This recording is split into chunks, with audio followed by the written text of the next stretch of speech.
Hey folks, Twisted Christian here. I want to discuss this whole thing about this article dealing with the whole Janet Yellen talking about this Bretton Woods moment for the global economy. Now, first and foremost, I will say this, that they are going in and discussing and negotiating without your voice, right? These are all the big bankers, and they're basically they're basically getting together so they can tell the world this is what we're going to do. Secondly, is this really a Bretton Woods moment to begin with? We've heard from Canadian Prime Minister Justin Trudeau where he talked about an opportunity for a great reset. We've heard other people and other world leaders talk about the reset, right? For a while there, for about a good 2 weeks, there was a lot of different articles talking about the great reset. And maybe even, and then of course you have Biden talking about Build Back Better. So, but before we even get into this, what is the Bretton Woods moment, right? So if we go back in history and we look at Bretton Woods, are they even trying to do the same thing?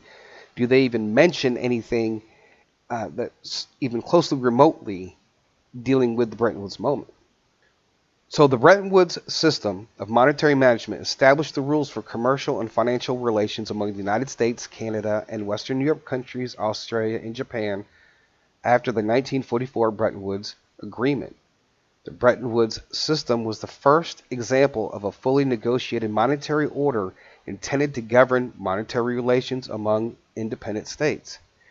The chief features of the Bretton Woods system were an obligation for each country to adopt a monetary policy that maintained an external exchange rates within 1% of tying its currency to gold, and the ability of the International Monetary Fund to bridge temporary imbalances in payments.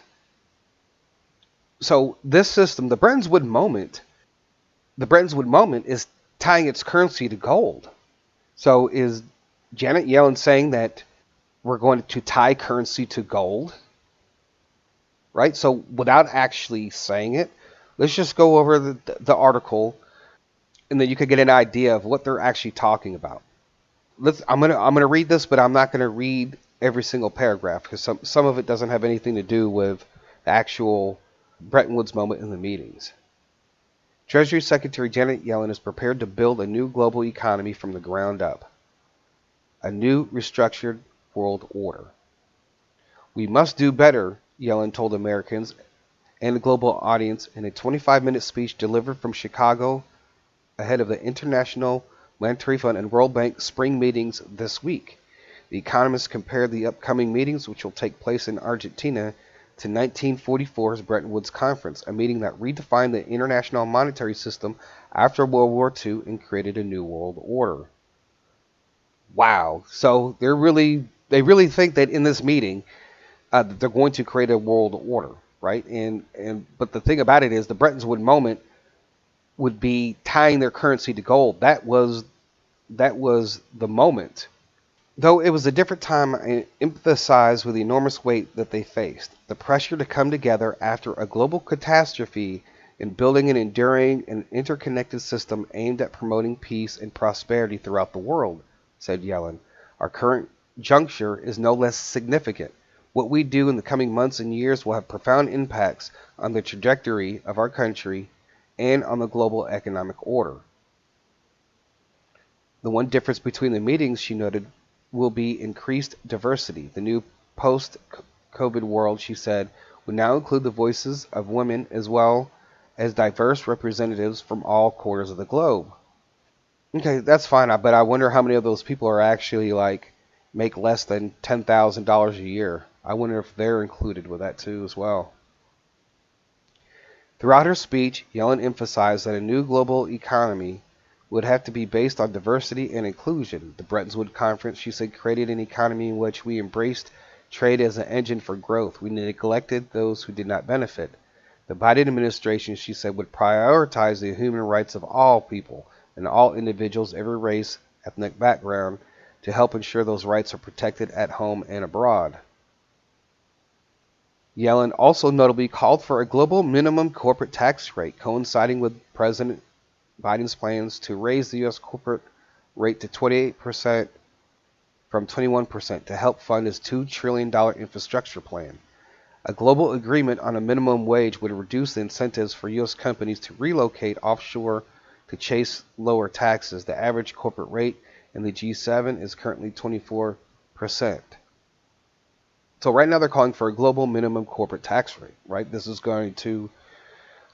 supposed to prevent companies that you build your headquarters here, and you manufacture your things here, and then you decide that you want to move to another country because of all the additional tax benefits. They're trying to prevent that from happening. But I think that's what the previous administration was doing already, and where they would be, and basically still continuing what Trump was doing, but in a different way. But for companies who would move their factories or move whatever, they would be penalized. It says another consequence of interconnected world has been a 30-year race to the bottom on corporate tax rates, said Yellen. Competitiveness is about more how the U.S. headquartered companies fare against other companies in global merger and acquisition bids. It's about making sure that governments have stable tax systems that raise sufficient revenue to invest in essential public goods and respond to crises, and that all citizens fairly share the burden of financing government. So out of this, there was nothing mentioned about doing anything with gold, anything with assets. So I guess we'll find out throughout these meetings, what are they actually proposing? Okay, there's going to be a great reset. You're resetting taxes, or you're raising taxes? That's the reset. How are they dealing with the debt? You can't have a stable currency system until it's backed by something, and you just can't print your way out of crises. So whatever their reset that they are talking about doing, other than raising taxes and global taxes, it's got to be more significant to actually make changes to this economy, right? To the global economy. I don't see how it's going to change. It's not going to this great reset doesn't sound like to me that they're doing anything about the rise of inflation and then debt and trying to deal with the debt on a long-term basis. I don't see anything like that. But maybe by the time they get done with all this, maybe we'll get some hints and clues of what we believe in the global currency reset, because I believe that if this does not include asset-backed or any kind of revaluation, if this Bretton Woods moment does not include any of that, where we do not get an RV of multiple currencies around the world, and there's no asset-backed system, then whatever they're proposing is going to fail too as well. So we'll be looking for this week here what comes out of these meetings of the IMF and the World Bank. And the only thing that's going to save currency right now is going to be a revaluation on currencies based off of assets. That's the only way that the central bank can save themselves, right, is by doing that. And saving what's left of this economy and trying to at least do something about the debt and give relief to billions of people all over the world. And that's going to do that is to raise the value of the currency based off of a country's assets. So in the next week, are we going to see some big announcement from this? Are we going to see a Bretton Woods moment? Could it possibly be that they are going to go to a gold-backed system, but they're not telling us? Maybe the Bretton Woods moment was a clue to say, hey, we're going to gold. So all that remains to be seen. So we'll keep our eye on what all the IMF and the World Bank meetings detail, right? So we're going to be looking out for what is actually being said. And I believe it's going to be a nothing, and then a sudden change. I don't think they would actually tell us if they were actually going to go to an asset-based system. And I think they are smart enough to know that the system that we're in now is not working and it's never going to work. So let's hope that they actually recognize that, right? We pray that they recognize that that's the only way that you're going to be able to save the economy and save currency and save themselves is by going to an asset-based system. But this system has to crash and it has to be replaced with a new one. So all that remains to be seen. So I thank you folks for listening. God bless. And with that being said, Twisted Christian out.